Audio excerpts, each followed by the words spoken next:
100 روپے کر میرے ہاتھ سے پکڑو میرے ہاتھ سے پیچھے بچے کوئی تکڑا تو نہیں پہ کوئی معاملات نہیں ہے، ٹھیک ہے ٹھیک ہے اللہ رب العزت کی مرضی سے ہوتا ہے۔ پیچھے پیچھے تکے نہیں ہے تو چاہ دو اس کو بھی راستہ تو چاہ دو تو سب سے پہلا ہمارا سارے معاملات میں یہ معاملہ ہونا چاہیے کہ ہم اپنے اولاد دیکھیں، گھر دیکھیں، روٹی پانی دیکھیں، صحت دیکھیں، اس پتر ماں دیتے ہیں آنے گیا آپ کے نات کے اور میں کیوں دے میں میرا پتر لو جو بھی ہم سمجھیں کہ ہمارے سکون کا باعث بنا ہے تو اس پر ہمیں بغیر کسی تاخیر کے اللہ تعالیٰ کا شکریہ ادا کرنا چاہیے۔ بچوں ہائے ہائے ہائے ایک تو سب سے پہلا آج ہم اللہ تعالیٰ کا دل کی گہرائیوں سے شکر ادا کرتے ہیں اور ساتھ یہ دعا بھی کرتے ہیں کہ اللہ تعالیٰ بار بار ہمیں یہ سعادت زندگی میں نصیب فرمائے، اور ہم یہ بھی دعا کرتے ہیں کہ اللہ تعالیٰ جو کچھ آج تک ہم کچھ اچھا کر سکے ہیں تو اچھا سب کچھ اللہ تعالیٰ کی طرف سے ہوتا ہے، اس پر ہم اس کا شکر ادا کرتے ہیں، اور شکر کے ساتھ ساتھ وہ اللہ تعالیٰ کی طرف سے ہے، وہ ہمارا اپنا نہیں ہے، اس پر ہم اللہ رب العزت کی ذات کا شکر ادا کرتے ہیں۔ اس کے بعد اللہ تعالیٰ کا ہم شکر ادا کرتے ہیں کہ اس نے ہمیں اپنے معبود کی امت میں پیدا فرمایا اور ہمیں ایمان کی دولت عطا کی، اور ہم یہ دعا کرتے ہیں کہ اللہ تعالیٰ اس ایمان کو جو ہمیں عطا فرمایا ہے کسی بھی ابلیس کی حرکت سے یا کسی بھی شر کی وجہ سے ہمارا ایمان وہ بچ کر رہے، سلامت رہے، اور جس طریقے سے لوگ اچھائی کرتے جاتے ہیں فرمایا ان کے اور جنت کے درمیان ایک بالشت رہ جاتا ہے، کوئی ایسی غلطی ہو جاتی ہے جس سے بجائے جنت جانے کے وہ جہنم چلے جاتے ہیں، اور لوگ غفلت سے زندگی گزار لیتے ہیں۔ اللہ جب مہربان ہوتا ہے تو فرمایا کہ اس غفلت کی زندگی کے نتیجے میں ان کے اور جہنم کے درمیان ایک بالشت رہ جاتا ہے، اس میں گرنے والے ہوتے ہیں، تو کوئی ایک نیکی ایسی ہو جاتی ہے جس کے بجائے جہنم جانے کے وہ جنت چلے جاتے ہیں۔ اور دوسری حدیث پاک میں فرمایا کہ میت جب گھر سے اٹھتی ہے ایماندار کی تو بدعمالیوں کی وجہ سے اگر اس کے لیے جہنم واجب ہو چکی ہے، پیچھے 3 آدمی اچھا کہہ دیں تو اللہ تعالیٰ جاتے ہوئے چارپائی پر جہنم کٹوا کر فرشتوں سے فرماتا ہے کہ اس کے نام جنت لکھ دو، اور نیک اعمال کر کے جنت کا حقدار تھا تو 3 آدمیوں کی دل آزاری کی وجہ سے وہ چارپائی پہ چلتے انہوں نے کہا اچھا ہوئے اس سے جان چھوٹی، اللہ تعالیٰ جنت کٹوا کر جہنم لے کر گئے۔ اس لیے آپ کو مجھے یہ دونوں حدیثیں سنانے کا مقصد میرا یہ ہے کہ ہمیں کبھی بھی اپنے نیک اعمال پر کبھی بھی اترانا نہیں چاہیے، اور کبھی بھی اس کو اپنی ذاتی کوئی کاوش نہیں سمجھنا چاہیے، وہ اللہ تعالیٰ کی خصوصی مہربانی ہوتی ہے۔ نیک عمل کرنا تو آسان ہے، پھر اس کو ریاکاری سے، شرک سے، اور اس کو ہر قسم کے نفاق اور حسد کینے سے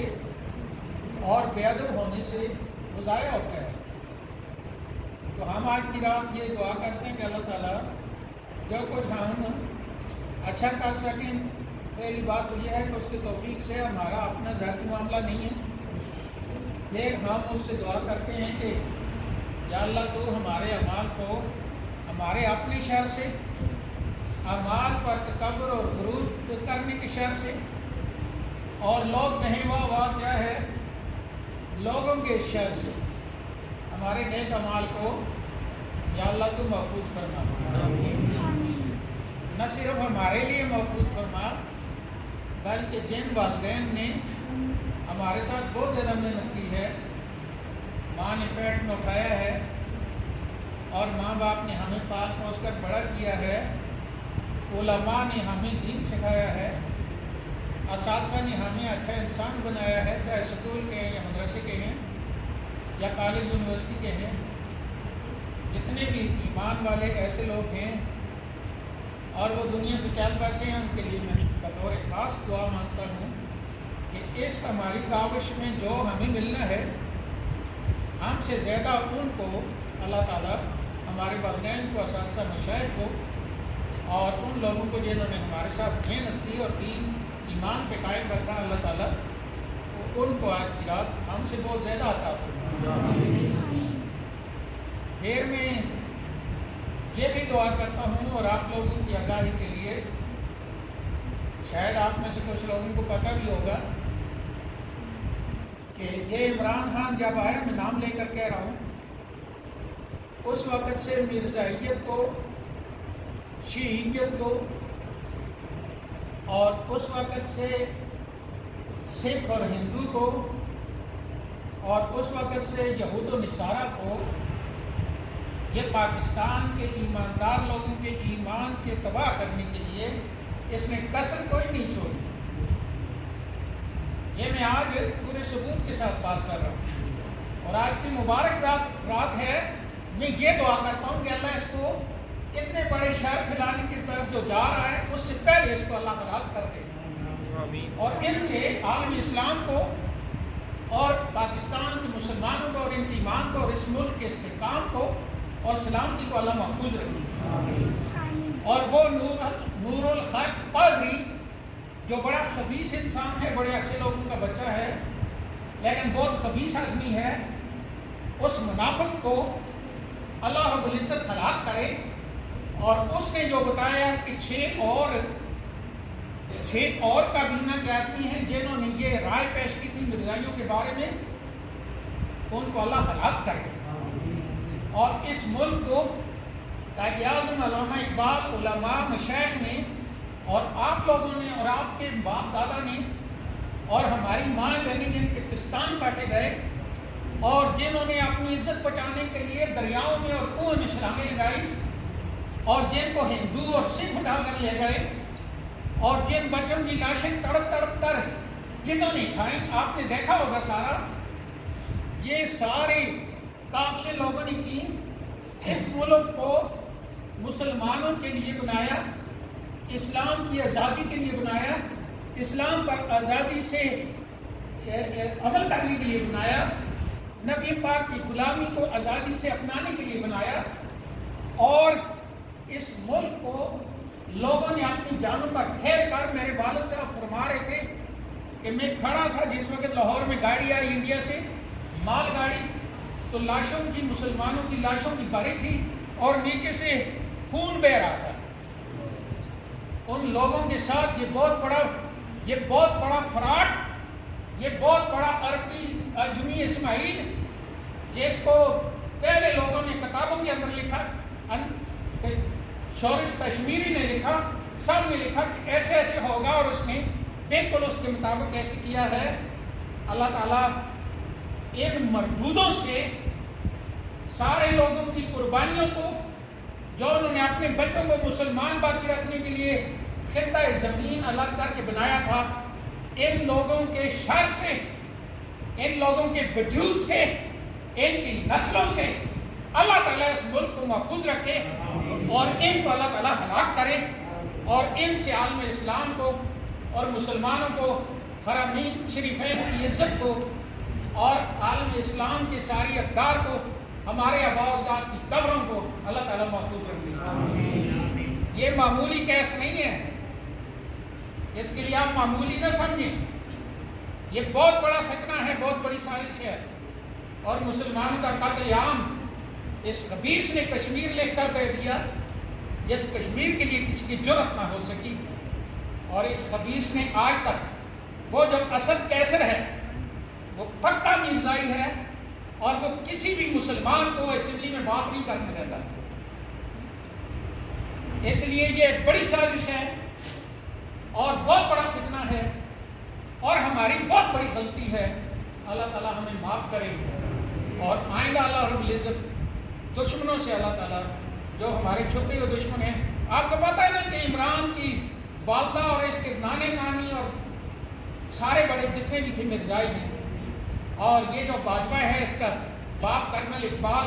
اور اس کا دادا پکا مرزائی ہے، اور ابھی ساری چیزیں نکل کر آ رہی ہیں۔ آج کا یہ عظیم دن ہے، میں دعا کرتا ہوں کہ یا اللہ ہم کمزور ہیں، تو طاقتور ذات ہے، ہمارے بزرگوں کی بڑی محنتیں تھیں ہمارا ایمان بچانے کے لیے، یہ ان محنتوں پر پانی پھیرنے کے لیے جس ملک کو خالصتاً نظریاتی طور پر لیا گیا، اس ملک کو یہ یہود و نصارہ اور اسرائیل کے حوالے کرنا چاہتا ہے۔ اللہ تعالیٰ اس کو نیست و نابود اور ذلیل و خوار فرمائے، اور اس سے اللہ تعالیٰ ہماری نسلوں کو محفوظ رکھے، اور آئندہ اللہ تعالیٰ ہمارے مسلمانوں کو ہر فتنہ پرور سے، چاہے وہ کسی خنزیر پیر کی شکل میں ہے، چاہے وہ کسی خنزیر مولوی کی شکل میں ہے، چاہے وہ کسی سیاسی کی شکل میں ہے، چاہے وہ جس شکل میں بھی ہے، ہم اس پر آگاہ ہیں یا نہیں ہیں، اللہ ان مردودوں سے اس ملک کو اللہ محفوظ رکھے، اور ایران نظام میں علماء کرام نے ہمارے بزرگوں میں جن لوگوں نے قربانیاں دی ہیں اور آج بھی دے رہے ہیں، اور ہماری عوام بغیر کسی حیل و حجت کے ساری مسلمان عوام وہ محب وطن ہے، اللہ تعالیٰ ان کو قائم دائم رکھے، اور ان کے درمیان جو سازشیں کرنے والے ہیں اللہ ان سے محفوظ رکھے۔ آپ کو علم ہے کہ یہ جو 6 فٹ کے فاصلے پر کھڑے ہوں، یہودیوں نے نبی پاک کی سنت کے مطابق جہاں سے بھی شیطان کو مسلمانوں نے روکا تھا کہ ان کو نہ لڑائے آپس میں، اس میں سارے فہرست کندھے سے کندھا ملا کر صفیں درست کرنا ہے، انہوں نے ہر وہ چیز ختم کی، ہر وہ چیز اپنی طرف سے ختم کی جس سے کہ شیطان سے مسلمان بچ سکتے ہیں۔ اللہ تعالیٰ اس بل گیٹس سمیت جتنے بھی سازشی ہیں وہ مکروا مکر اللہ واللہ خیر الماکرین، آج کہ اللہ رب العزت کی ذات کا یہ سچا فرمان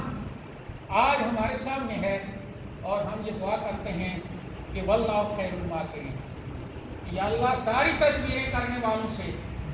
اچھا تدبیر کرنے والوں کا ساتھ تو ہے، ہمارے ساتھ مدد فرما۔ اس کے بعد آپ لوگوں کو اس بات پر بھی مبارکباد میں دیتا ہوں کہ اس مسجد میں آپ نے کم از کم میری چشم پوشی یا مجھے جو وہ کہتے رہے بک بک کرتے رہے، میں نے آپ کو ایک دن غالباً کوئی بات کی تھی تھوڑی بہت، لیکن اللہ تعالیٰ نے محفوظ رکھا اور ہم نے پیارے آقا کی سنت کے مطابق قرآن پاک کو سنا اور کندھے سے کندھا ملا کر بڑے اطمینان سے سنا۔ اللہ رب العزت آئندہ بھی یہ مواقع ہمیں عطا فرماتا رہے۔ شیعہ کے جلوس پورے ملک میں عدم مچائے رکھا انہوں نے، اور سنی مسلمان چاہے اہل حدیث ہیں، دیوبندی ہیں، بریلوی ہیں، ان کو اپنے مذہب سے دور رکھنے کے لیے ایڑی چوٹی کا اس خبیث نے زور لگایا ہے۔ یہ بات نہیں ہے کہ ہم کچھ بھی نہیں ہیں، بات یہ ہے کہ ہم انسان کے بچے ہیں، ہمارے ماں باپ اور آباء و اجداد حیا کرنے والے لوگ ہیں۔ حضرت ابوبکر صدیق کو ابھی 2 دن پہلے کراچی میں کافر کہا گیا، اس لیے آپ اس کو ہلکا نہ سمجھیں۔ شیعہ ہے، مرزائی، عیسائی، یہودی ہے، کوئی بھی ہے جو ہماری مسلمہ شخصیات کے بارے میں انگلی اٹھاتا ہے، اس کا مسلمانوں سے کوئی لین دین نہیں۔ مسلمانوں کو ہمیشہ لڑایا، مسلمانوں کی مقدس شخصیات جو ہیں ان کے فضائل میں گڑبڑ کرنے کے بعد میں آپ کو یہ کہوں گا کہ خلیفہ اول سے لے کر چاہے خلیفہ ثانی ہو یا ثالث ہو یا رابع ہو یا امام حسن ہو یا حضرت عمر بن عبدالعزیز ہو، یہ ہمارے وہ خلفاء ہیں جن پر ساری امت متفق ہے، ان میں سے کوئی بھی آپ بیان کریں تو قرآن پاک اور حدیث سے باہر نہ جائیں، جہاں کہ لوگوں کو من گھڑت باتیں اسلام میں داخل کرنے کا موقع ملتا ہے۔ اپنی عقیدت کو اللہ اور اس کے رسول کے دین کے مطابق رکھیں۔ کوئی بھی مسلمان اللہ ہونے کا دعویٰ نہیں کیا اس نے، اور نہ ہم کرنے دیتے ہیں۔ صحابہ کرام ہیں یا اولیاء ہیں یا علماء ہیں یا کوئی بھی ہیں، سارے اللہ تعالیٰ کے ہاں عاجز بندے ہیں اور اللہ کی ذات کے محتاج ہیں۔ کوئی بھی اللہ نہیں ہے، کوئی بھی اللہ کی اتھارٹی نہیں ہے، کوئی بھی اللہ کے اختیارات اس کے پاس نہیں ہیں۔ اللہ رب العزت نے جو عطا کیے وہ ہیں، جو عطا نہیں کی وہ نہیں ہے۔ اس لیے ایک بال جتنی بھی حیثیت کسی خلیفہ کی یا کسی صحابی کی یا امہات المومنین میں سے کسی ہماری ماں کی یا اہل بیت اطہار کی یا اولیاء کی، ایک بال جتنی کوئی حیثیت اوپر نیچے نہیں ہے۔ حیثیت وہی ہے جو اللہ تعالیٰ نے عطا کی۔ کسی ملا کی بات نہ سنیں، اور اس امت کو اور ٹکڑے نہیں کرتے ہم، اور اس امت کو بچائے رکھیں، اور جو فتنہ پرور ہو مسجدوں سے نکالے ہوں اور اپنے معاشرے سے باہر کریں، ایک ہو کر آپ کے آستینوں کے اندر آپ کے دشمن بیٹھے ہیں۔ اہل بیت اطہار کی محبت کی آڑ میں صحابہ اکرام کو منافق اور کافر کہنے والے بیٹھے ہیں۔ امہات المومنین پر اتنا کچھ بکواس نہ فرانس کے صدر نے کیا، نہ کسی نے کیا، جو یہاں مسلمانی کا دعویٰ کرتے ہیں اور ہمارے درمیان بیٹھے ہیں۔ ان لوگوں کو موقع ہمارے اندر سے مسلمانوں کے نام سے کافروں سے بدتر لوگوں نے کیا ہے۔ قرآن پاک نے آپ کو یہ تلقین کی ہے کہ آپ حق کو حق کہیں گے، باطل کو باطل کہیں گے۔ حق آپ کا اور میرا من گھڑت نہیں ہے، اور باطل آپ کا اور میرا یا کسی ملا کا من گھڑت نہیں ہے۔ حق وہ ہے جس کو اللہ اور اس کے رسول نے حق فرمایا ہے، اور باطل وہ ہے جس کو اللہ اور اس کے رسول نے باطل فرمایا۔ اس سے 1 انچ 1 سینٹی میٹر 1 بال اب اوپر نیچے جانے کی ضرورت نہیں ہے۔ اس کے بعد آپ لوگوں نے قرآن پاک سنا، جو فرض عبادت ہے وہ فرض عبادت 70 گنا بڑھتی ہے، اور جو نفلی عبادت ہے وہ فرض کے برابر ہے۔ آپ نے جو قرآن پاک سنا ہے، یہ اللہ کی کتاب کے اندر حکم موجود ہے کہ ایمانداروں کو فرمایا اذا قرئ القرآن فاستمعوا له وانصتوا۔ یہ 2-3 دن پہلے میں نے بتایا تھا ساتھیوں کو کہ جس وقت آگے مصلی پر قرآن سنانے کے لیے بندہ کھڑا ہے، یہ نماز نہیں ہے، یہ قرآن سنانے کی محفل ہے، یہ قرآن سنانے والی نماز ہے، اس میں مین چیز قرآن سننا ہے۔ لہٰذا کسی ایسی ایریے کے اندر آپ ہوں جہاں اس قسم کا قرآن پاک سنایا جا رہا ہو اور آپ کی کانوں تک آواز جاتی ہو،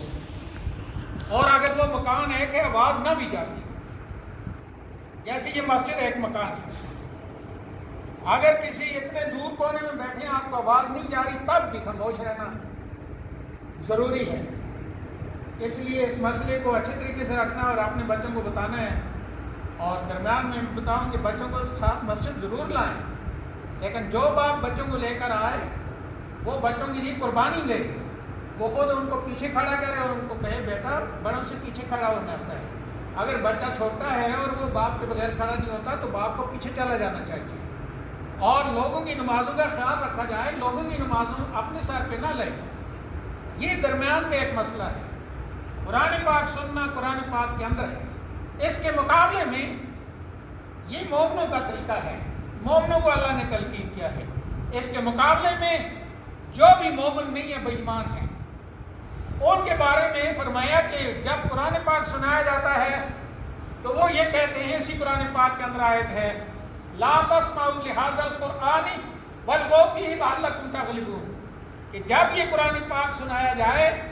تو اس کو نہ سنو اور اس میں بنگڑے ڈالو اور شور مچاؤ تاکہ تم ہدایت سے بچ سکو۔ لہذا ہدایت کا حصول قرآن پاک سننا ہے، اور ہدایت سے دور ہونا قرآن پاک سنائے جانے کے دوران اپنی ڈیڈی کی مسجد الگ رکھنا ہے۔ درمیان میں وہ مسئلہ بھی میں بتاتا جاؤں کہ جس وقت تراویح کی نماز کسی جگہ شروع ہوتی ہے اور آپ آتے ہیں، آپ نے فرض نماز نہیں پڑھی یا آپ کی باقی نماز رہتی ہے یا تراویح کچھ رہ گئی ہیں، تو آپ اگر کچھ اور نہیں کر سکتے، آپ پہلے وہ قرآن پاک سنیں، تراویح سنیں، اس کے بعد آپ کی فرض نماز پڑھیں، کوئی بات نہیں ہے، ترتیب سارے مسائل موجود ہیں، لیکن بڑی احتیاط اسی میں ہے۔ اس لیے دوسرا حکم یہ ہے کہ جس وقت قرآن پاک سنا جاتا ہے تو ایماندار کہتے ہیں سمعنا و اطعنا، ہم نے سنا اور ہم اس کی اطاعت کرتے ہیں۔ اور جس وقت بھی غیر مومن کہتا ہوں، میں کافر صرف نہیں کہتا، غیر مومن جتنی بھی ہیں، جو اپنے آپ کو مومن کہتے ہیں اور کہتے ہیں بکری کھا گئی تھی قرآن پاک اور ہم اس کو قرآن کو نہیں مانتے، آپ کے ملک میں اعلان ہوا اور ایک بڑا عدم مچا، جتنے بھی غیر مومن ہیں، خبیث لوگ ہیں، وہ کہتے ہیں کہ سمعنا و عصینا، ہم نے اس قرآن کو سنا لیکن ہم اس کی نافرمانی کرتے ہیں۔ یہ دو بڑے حکم ہیں قرآن پاک کے اندر، آئندہ بی کیئرفل، آپ لوگوں نے بہت ہوشیار رہنا ہے۔ ملا کی یعنی چھوڑیں آپ، یہ یعنی بیچارے میری طرح کرتے رہتے ہیں، ایک مولوی نے اگر صحیح مسئلہ بتا دیا تو دوسرا بیچارہ کہتا ہے کہ اس کے نمبر بن گئے ہیں تو میرے نمبر تو ایسے ہی بن گئے نا، میں اس کی مخالفت کروں گا۔ زیادہ مسلمان اس وجہ سے تباہ ہوئے، لیکن ہم نے کسی کی ایک بات نہیں سننی، ہم نے اللہ اور اس کے رسول کی بات سننی ہے۔ یہ جو قرآن پاک آپ نے سنا اور اللہ نے آپ کو توفیق دی اور مجھے، تو یہ بہت بڑی سعادت ہے، یہ چھوٹی موٹی سعادت نہیں ہے، یہ بہت بڑی سعادت ہے۔ جس طرح کسی کو بہت بڑی خوشی ہوتی ہے، اوترے کو بچہ میں لیا، اس کو بہت خوشی ہے، اوترا سمجھتے ہیں، اوترا نکھترا، اس کو بچہ پیدا ہو جائے تو وہ بہت خوش ہوتا ہے، اس کا بچہ امریکہ سے آ گیا صحیح سلامت، اس کو بہت خوشی ہوتی ہے، اس کا بچہ مرتے مرتے بچ گیا، اس کو بہت خوشی ہوتی ہے۔ میں صرف بچے کے حوالے سے بات کر رہا ہوں، کیونکہ ماں باپ بچوں کے حوالے سے، ماں باپ بھی دل کی گہرائیوں سے خوش ہوتے ہیں، اولاد ماں باپ سے اتنی خوش نہیں ہوتی، صرف ماں باپ ہیں جو خوش ہوتے ہیں بلوث طریقے سے۔ میں اس لیے اس حوالے سے بات کرتا ہوں، جو اس کو خوشی ہوتی ہے، اس سے بڑھ کر خوشی کسی انسان کو نہیں ہوتی۔ باقی دین ایمان پر خوشی ہوتی ہے لیکن وہ نہیں ہوتی، جو ایک طبعی خوشی ہے وہ نہیں ہوتی۔ تو جتنا وہ خوش ہوتا ہے بچے کے آنے پر، بچے کے بچنے پر، بچے کی تعلیم پر، بچے کے کامیاب ہونے پر، بچے کے کسی بھی معاملے میں یا بچی کے،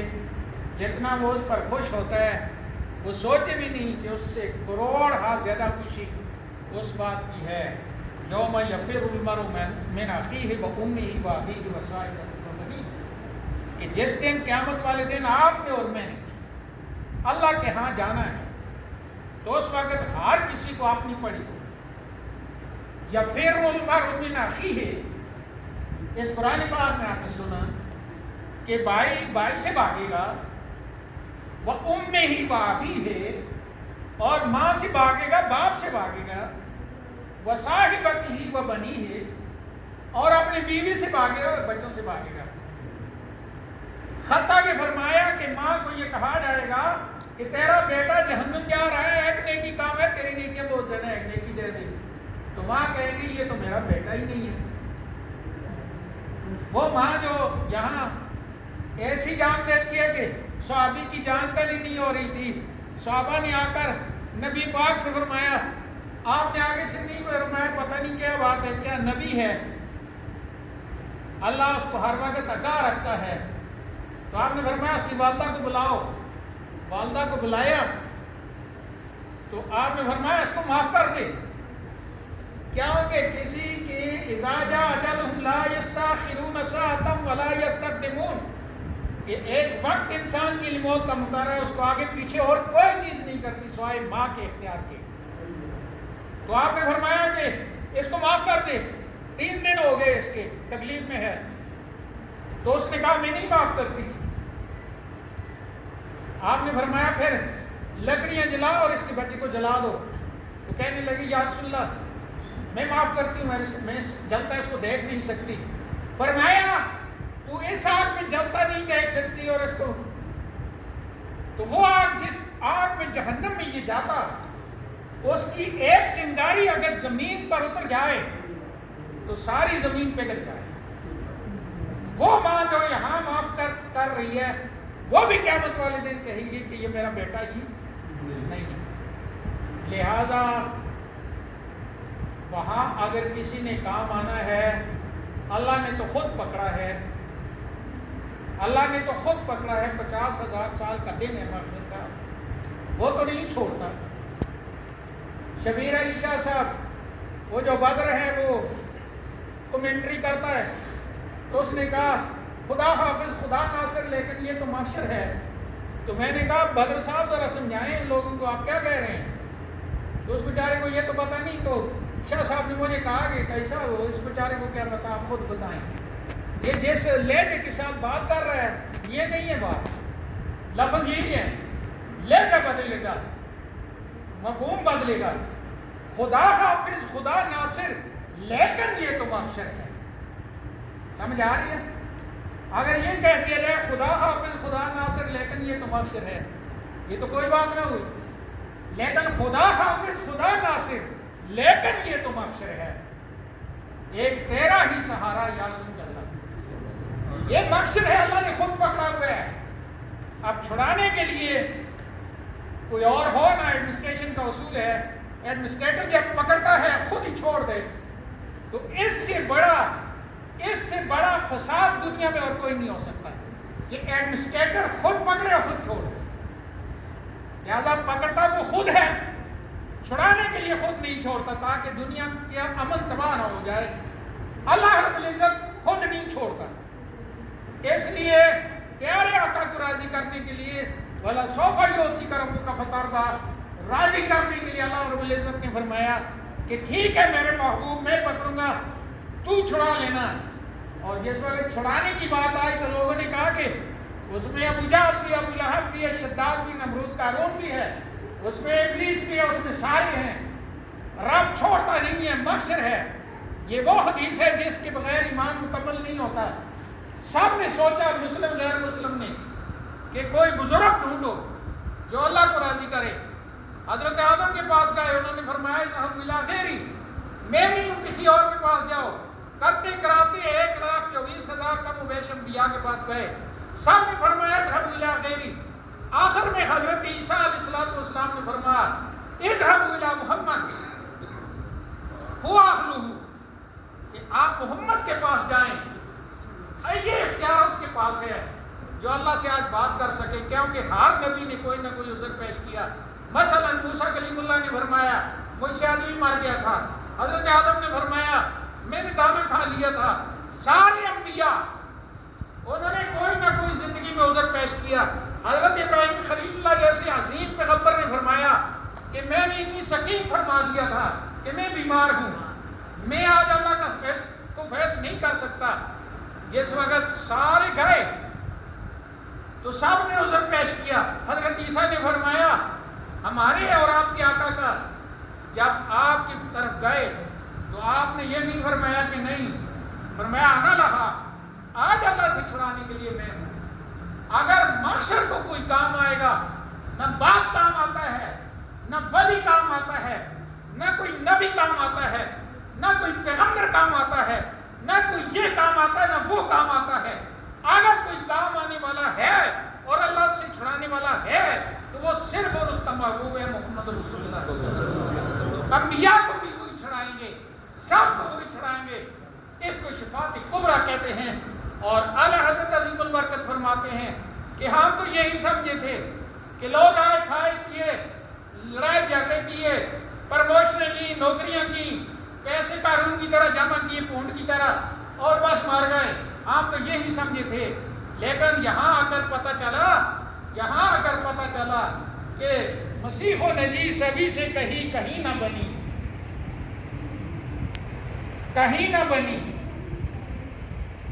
سب سے کہا کہیں بھی نہ بنی. اور اگر بنی تو وہ یہ کہ معاشر کو پتہ چلا کہ یہ تو درشن ہی اور ہے. یہاں تو سب کو بتانا ہے کہ کائنات بنی کس کے لیے تھی. اور آج اس وقت اس کو نہیں مانا تو آج مان لیں. اور اس کو ماننے کا ایک طریقہ صرف اعمال نہیں ہے. اعمال کی کامیابی ناکامی کا دارومدار اس کی دل کی گہرائیوں سے محبت پر ہے. اور اس محبت کا اظہار درود و سلام میں ہوتا ہے. لہذا اس قیامت کو کام آنے والی ایک ذات ہے جس کو محمد رسول اللہ رب العزت نے یہ اعزاز بخشا ہے. لہذا اس کی اطاعت کی جائے اور اس کے بارے میں دنیا میں کہیں بھی آپ دیکھتے ہیں نا ایک دوسرے کو کہتے ہیں یہ گستاخ رسول ہے, یہ بات ہوئے, یہ بے ادب ہے. لیکن جس وقت کوئی بے ادبی کرتا ہے تو ایک بھی پیچھے نہیں رہتا, سارے اٹھ کر دوڑ پڑتے ہیں. کیونکہ اصول بندگی استاد بھر کی ہے. لہذا ہمیں گوشت کے ناخن لینے ہیں, نبی پاک کے دامن کے ساتھ بچوں کو مضبوط کرنا ہے, اپنی انا کو ختم کرنا ہے سنت کے سامنے, اللہ کے حبیب کے اسوہ حسنہ کے سامنے اپنے آپ کو زیرو کرنا ہے. نہ داڑھی بنانی ہے, نہ کٹانی ہے, نہ جھوٹ بولنا ہے, نہ غلط کاری کرنی ہے, نہ ہم نے کچھ اور کرنا ہے. ہم نے اس کو اپنانا ہے اور اس کو اندھی عقیدت کے ساتھ اپنانا ہے اور اس کی اطاعت کرنی ہے. اور اس کی اطاعت اللہ کی اطاعت ہے اور اللہ اس کی اطاعت کے بغیر راضی نہیں ہے. لہٰذا اس قرآن پاک کو ہم نے سنا, اس میں چیدہ مسائل ہیں. یہ تھے جو آپ نے ایک مختصر سے جائزے میں سنے. میں آپ کا زیادہ ٹائم اور نہیں لینا چاہتا, لیکن میں آپ سے یہ درخواست کروں گا کہ نماز جس وقت ہم کسی کام لگے ہوتے ہیں, مثلا ہم نے کراچی جانا ہے, ہم نے عمرے پہ جانا ہے, ہم نے حج پہ جانا ہے, ہم نے امریکہ جانا ہے, تو جو بھی ہم کام کرتے ہیں ہمارے ذہن پر وہ سوار ہوتا جانا ہوتا ہے یا نہیں ہوتا. ایسے ہی جو بھی کام کریں, زندگی کا جو بھی کام کریں, جو بھی عبادت کریں, کچھ بھی کریں, ہمارے ذہن پر یہ بات سوار ہونی چاہیے کہ مجھے میری موت کا پتہ نہیں ہے, پتہ نہیں کس وقت آج میں نے جانا ہے. کیا کرنا ہے؟ میں نے جانا ہے. جب بزرگوں سے پوچھا کہ اخلاص والی نماز کیا ہوگی, فرمایا کہ آپ پورے یقین کے ساتھ پڑھیں گے یہ آپ کی زندگی کی آخری نماز ہے, یہ اخلاص کے ساتھ. اس لیے اس طریقے سے ہم نے اللہ اور اس کے رسول کو فالو کرنا ہے, اتباع کرنی ہے, محبت کرنی ہے. اور ایک بات بھی ہم اللہ اور اس کے رسول کے بارے میں ان کی شان کے خلاف کسی سے سننا نہیں چاہتے, کسی سے سننا نہیں چاہتے, اور نہ ہم کسی کو چھیڑنا چاہتے. لیکن اگر کوئی ایسا کرنے کی حرکت کرے گا تو ہم اس کو نہیں چھوڑتے اور اس کا پیچھا کریں گے. ہم اسلام امن کا موضوع ہے, لیکن امن کا معنی بے غیرتی نہیں ہے. امن کا موضوع ہے جو امن چاہتے ہیں. جو امن نہیں چاہتے اشداء علی الکفار رحماء بینہم, صحابہ جو سب سے پہلی جماعت ہے ہمیں دین سکھانے والی, ان کے بارے میں اللہ نے فرمایا اشداء علی الکفار رحماء بینہم, یہ جو تمہیں دین سکھاتے اور صراط الذین انعمت علیہم میں جس چیز کا آپ اعتراف کرتے ہیں وہ پہلی جماعت صحابہ کی ہے. لہذا جو مسلمانوں کو آنکھیں دکھاتا ہے آنکھیں دکھانی ہے, اور جو مسلمانوں کی اطاعت کرتا ہے اس کا خیال رکھنا ہے. ہر کسی کے ساتھ امن کی بات نہیں ہوگی. اور میں آخر میں پھر ایک دفعہ دعا کرتا ہوں اللہ تعالیٰ, یہ بچے میرے انہوں نے قرآن پاک سنایا, یہ صرف میرے بچے نہیں آپ سب کے بچے ہیں. اور یہ بات میں کوئی سیاسی مولا نہیں ہوں, میں زبان سے نہیں کہہ رہا ہوں, دل جان سے کہہ رہا ہوں. باقی جیسے لوگ وہ کرتے ہیں جائز ناجائز پر کاسا لیسی کرتے ہیں اور منافق زبانیں ہوتے ہیں, اوپر سے جی کرتے رہتے ہیں, اندر چھوڑے چلتے ہیں. میں ایسا مسلمان نہیں ہوں, آپ سن لیں. میں آپ لوگوں سے سیدھی باتیں کرتا ہوں. اور آپ نے سنی بھی ہوگی, آپ خفا بھی ہوتے ہیں, لیکن کوئی ایسی بات جو آپ کی ذات کے بارے میں نے ذاتی رنجش سے کی ہے اس کی میں معافی مانگتا ہوں. لیکن اگر میں نے, آپ میرے بھائی ہیں, آپ میرے لوگ ہیں, جہنم سے بچانے کے لیے جیسے علماء کا طریقہ ہے, جیسے نبی پاک کا ہے, اگر میں آپ کو داڑھی کا کہتا ہوں, نماز کا کہتا ہوں, یا بچوں کو کہتا ہوں پیچھے والے صاحب میں کھڑے کریں, کوئی ساتھی میرے ساتھ بچے کو لے کر آئے ہوتے ہیں, وہ میری طرف دیکھتے ہیں, کہتے ہیں کہ صاحب دیکھیں نا, خیال نہیں کرتے, چھوٹا بچہ ہے, یہ ہم کو نہیں پتا کہ میں کیا کہہ رہا ہوں. اس لیے میرے ساتھ تعاون کریں تاکہ مل کر ہم اپنے بچوں کو ایسا بنائیں کہ جب ہماری آنکھیں بند ہوں تو یہ بچہ ہمیں کبھی بھی جہنم کی طرف فرشتوں کو نہ لے جانے دے, یہ جنت کی طرف لے جانے دے.